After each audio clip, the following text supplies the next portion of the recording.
नमस्कार रीडर्स, सारांश book blog में आप सबका स्वागत है। आज की किताब का नाम है बकुड़ा।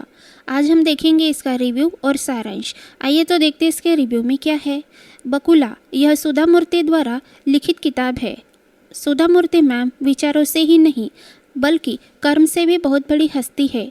उनका जन्म 1951 में कर्नाटक में हुआ। वह एक टीचर, इंजीनियर और लेखिका है और अपने परोपकार से लोगों की मदद करती है। वह इन्फोसिस फाउंडेशन की चेयरपर्सन है। उनके इस समाज सेवा के लिए उन्हें 2006 में पद्मश्री सम्मान से नवाजा गया। भारत के नागरिक पुरस्कारों के क्रमों में यह चौथा स्थान पाता है।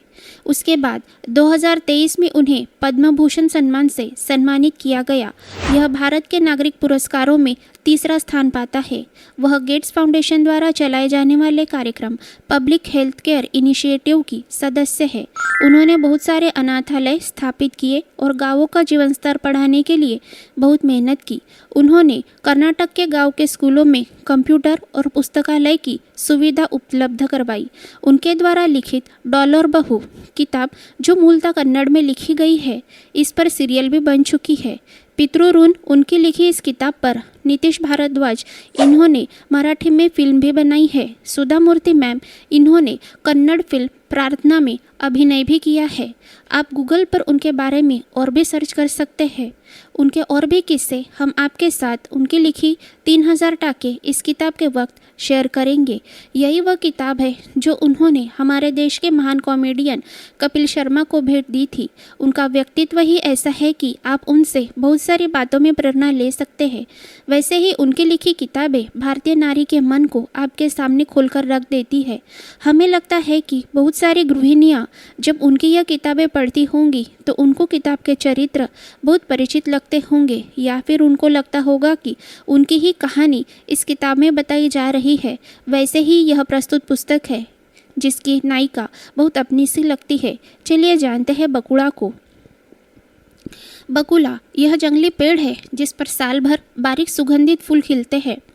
यह ज़्यादातर भारत के दक्षिण भाग और कोंकण में पाए जाते हैं। यही बकुली का पेड़ श्रीकांत और श्रीमती दोनों के घरों के बीच में लगा था, जिसके फूल चुनने के बहाने इन दोनों का प्यार परवान चढ़ता है। इन दोनों की प्रेम कहानी को किताब के रूप में लिखने वाली लेखिका है सुधा मूर्ति। इनकी किताबों के जरिए आप कर्नाटक को जानने लगोगे, क्योंकि इनकी ज़्यादातर कहानियाँ और पात्र वही के होते हैं। उनकी संस्कृति, रहन सहन, बोलचाल की भाषा, खाना पीना, इसके बारे में भी आप जान सकोगे। इस अप्रतिम किताब की लेखिका है सुधा मूर्ति। मराठी अनुवाद किया है लीना सोहोनी। इन्होंने प्रकाशक है मेहता पब्लिशिंग हाउस। पृष्ठ संख्या है 148। उपलब्ध है अमेज़न और किंडल पर। आइए देखते हैं इसका सारांश।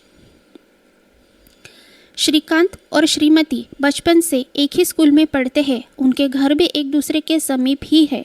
इन दोनों के परिवारों में वंश परंपरागत बैर है, जिस कारण श्रीकांत और श्रीमती का प्रेम विवाह होता है। श्रीकांत की माँ और बहन उसे स्वीकार नहीं कर पाती, उसे हमेशा जलीकटी सुनाते रहती है। श्रीकांत समझदारी की अपेक्षा सिर्फ अपनी पत्नी से ही रखता है, क्योंकि उसका मानना है कि उसकी माँ और बहन कम पढ़ी लिखी होने के कारण उन्हें हर जगह उचित बोलना नहीं आता।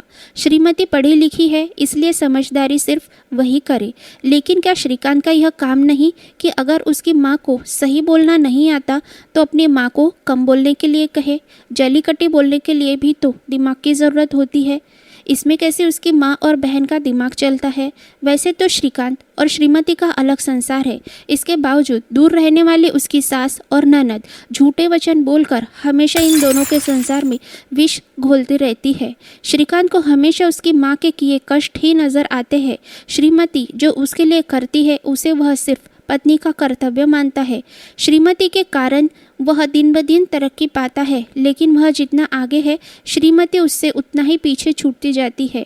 वह सफलता और पैसे के पीछे इतना भागता है कि श्रीमती क्या चाहती है, क्या सोचती है, इसकी परवाह तक नहीं करता। श्रीकांत श्रीमती से अपनी कंपनी की एक प्रतिनिधि के तौर पर यंत्र के जैसा काम लेता है। बोर्ड की परीक्षा में प्रथम आने वाली श्रीमती बोर्ड में दूसरा आने वाले श्रीकांत से जिंदगी के दौड़ में पीछे रह जाती है, वह भी सिर्फ श्रीकांत से प्यार के कारण। श्रीमती एक ग्रेट हिस्टोरियन है। इन सारी घटनाओं के कारण उसे अपनी अहमियत समझ में आती है। वह अपने डॉक्टरेट करने के लिए अमेरिका उड़ चली जाती है। अब श्रीकांत को एहसास होता है कि श्रीमती उसके लिए क्या थी। पढ़कर जानिए कि क्या श्रीकांत अपना घमंडी स्वभाव छोड़कर उसे लेने जाता है या नहीं, क्योंकि श्रीमती ने उसे ज़रूरत के वक्त उपलब्ध रहने का वादा जो किया था, वह उससे प्यार जो करती थी। आखिर भारतीय पत्नियां होती ही ऐसी है कि पति कितनी भी गलतियां करे उन्हें माफ़ करने में संकोच नहीं करती। तो क्या श्रीमती भी ऐसा ही करती है?